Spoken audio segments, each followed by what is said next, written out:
Oi, pessoal, tudo bem? Então, dando continuidade, nesse vídeo a gente vai trabalhar sobre outro multiplexador, tá? Vamos trabalhar em cima do MUX 4 para 1, fazer um projeto dele. Então, basicamente, o que seria um MUX 4 para 1? Agora vocês já sabem que no MUX eu tenho sempre uma saída e esse carinha aqui ele representa a quantidade de entradas de dados que eu tenho. Então, aqui eu teria I3, I2, I1 e 0, tá?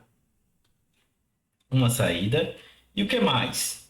Eu tenho meus sinais de controle. Então, todo projeto de multiplexador, a gente tem que pensar quantos bits de controle se faz necessário para selecionar entre a quantidade de entradas que possui que eu tenho disponível para mim. Né? Então, nesse caso aqui, para 4, eu vou precisar de 2 bits de controle. Então, se for 00, eu quero que S, né, receba o valor que está em 0. Se for 01, que receba o valor que está em 1. Se for 10, que receba o valor que está em 2. E se for 11, que receba o valor que está em 3. Né? Representando isso na tabela verdade, a gente poderia fazer de duas formas. A primeira, que eu mostrei para vocês que não é tão eficiente, que seria, coloca todas as entradas desse bloco, né, na minha tabela verdade, e depois eu associo minha saída. Nesse caso, eu teria uma tabela verdade com 6 entradas e uma saída, o que daria 2 elevado a sexta, né, combinações, linhas. Tá? Qual foi a segunda forma que a gente trabalhou?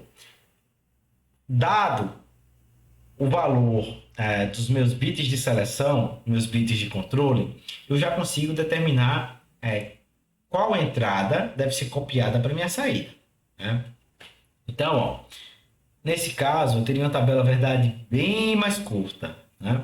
Eu teria uma tabela verdade com apenas 4 possibilidades, que seria 00, 01, 10 e 1. Tá? Se for 00, pelo que a gente acabou de falar, eu quero que o meu S copie 0. Se for 01, que o meu S receba o valor que está em 1. Se for 10, que receba o valor que está em 2. E se for 11, que receba o valor que está em 3. Legal? Então veja, nesse momento, se eu pergunto para vocês, qual é a expressão lógica associada com essa tabela? Aí vocês facilmente vão falar o seguinte, o meu S, né, é dado pela soma dos minitermos, cada um fazendo uma AND com minha saída. Essa é a formulação genérica. Né?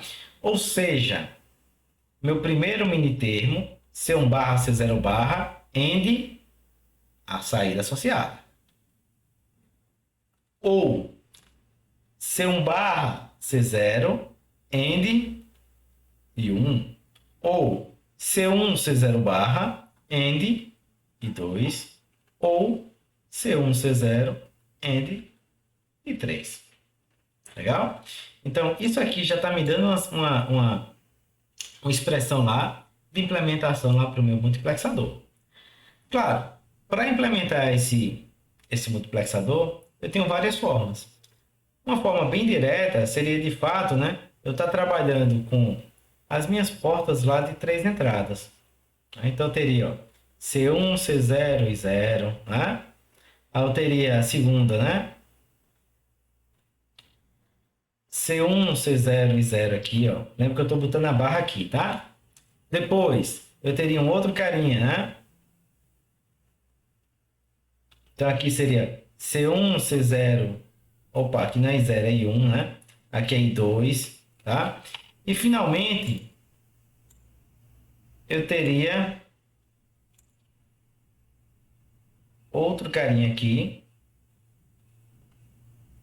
C1, C0 e 3. E depois, né? Saiu. Não tem segredo essa primeira parte aqui. Na verdade, isso aqui é bem tranquilo. É uma forma lá de implementar, é uma forma direta, tá? Acontece que se vocês observarem para essa expressão aqui, olha, e para essa tabela, a gente vai verificar algo interessante. A tabela é baseada em algumas variáveis, nesse caso aqui, 2 variáveis de entrada, que são minhas variáveis de controle. E quando eu pego isso aqui, devido à forma que eu coloquei aqui o meu S, ó, todos os minitermos associados a essas variáveis de controle estão presentes. Tá certo? Então, o que é que a gente normalmente faz? A gente separa o circuito em duas etapas. Eu faço primeiro um circuito gerador de minitermos. E depois eu tenho um outro circuitozinho que vai ser um circuito habilitador.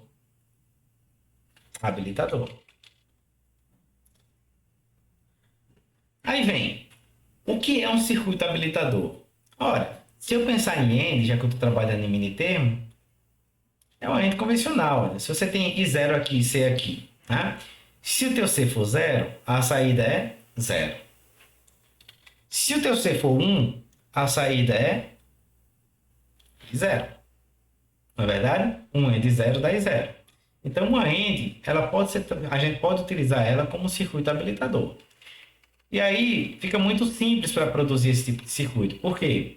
Dada a quantidade da chave de seleção, eu faço um gerador de todos os minitermos possíveis. Nesse caso aqui, ó, o que é que eu teria? Eu teria, né? Vamos colocar aqui 2 fios, tá certo? Isso aqui é C1, isso aqui é C0, tá? E vou começar a conectar esses fios, ó.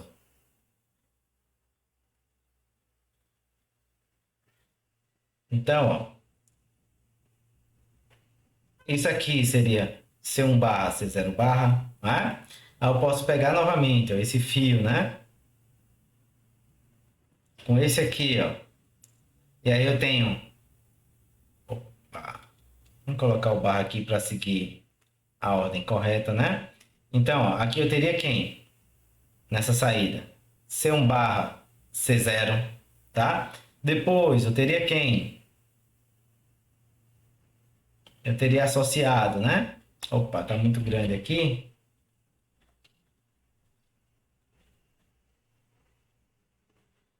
Aqui eu teria C1, C0 barra.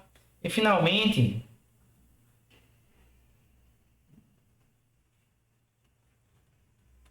eu teria aqui o meu C1, C0.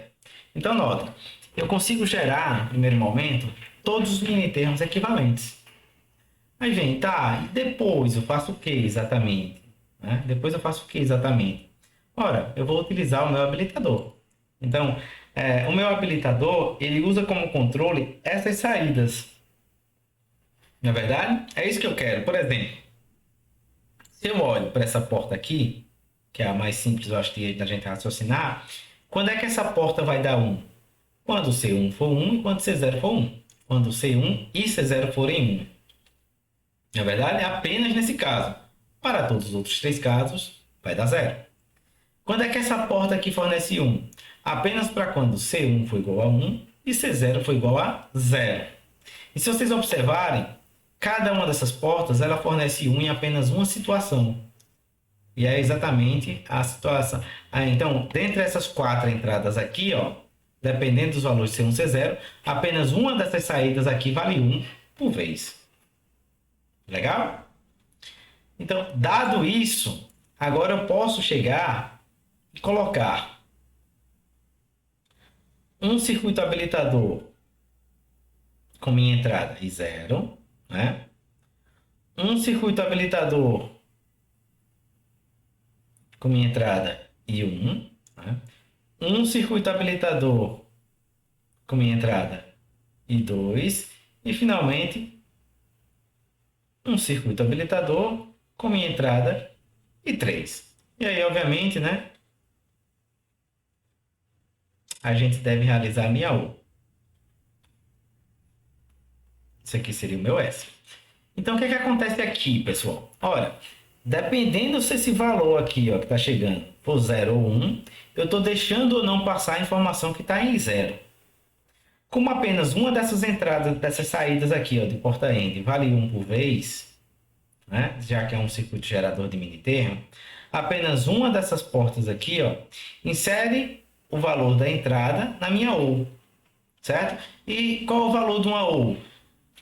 Basta que um dos bits seja 1 para a minha saída ser imediatamente 1, tá certo? Então o zero ele é desprezado, né? Se você tiver, por exemplo, i3 ou 0 ou 0 ou 0, isso aqui é igual a i3. Não é verdade? Então, isso aqui faz com que a gente consiga produzir circuitos de forma bem mais simples, tá? É um outro formato aí da gente estar trabalhando. Tudo bem? Eu espero que tenha ficado claro esse vídeo e vamos até o nosso próximo.